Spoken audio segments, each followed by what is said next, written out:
The Boston bombings resonated with local event organizers who are now reviewing their security plans. Today, 10 on Your Side's Ann McNamara spoke with the owners of J&A Racing, who put on the Shamrock Marathon. And what did they have to say about changes to security? Well, this year, 28,000 people ran in the Shamrock Marathon and Half Marathon. It's a massive undertaking. The owners of J&A Racing tell me Boston is a reminder to cross your T's and dot your I's. They say it's also a lesson that sometimes our response can be just as important as our preparation.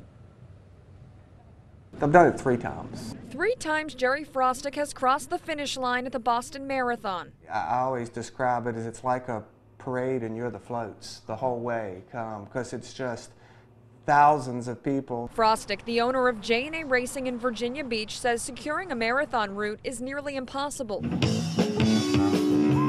Every year his company puts on the Shamrock Half.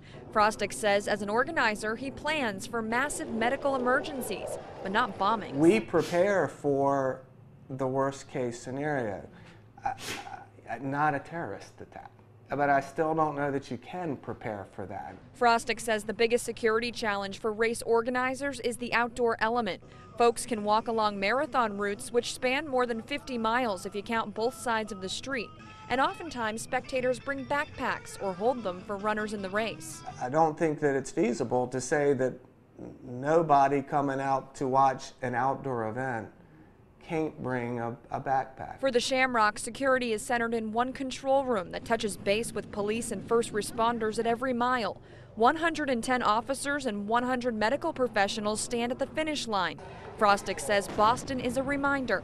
We can't prevent every attack, but our response can save lives.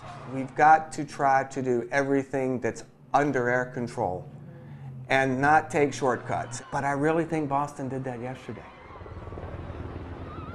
He has nothing to say but good things for the Boston Athletic Association, which puts on the marathon, and what he saw of their response yesterday. Now, coming up at 5:15, let's talk about another race that many of us run here in Hampton Roads, the Rock and Roll Marathon. Bruce Rader's going to have that at 5:15. Then at 6, we'll see you back here. We're going to talk about Harbor Fest and possible changes to security here. Live in Norfolk, I'm Ann McNamara, 10 on Your Side.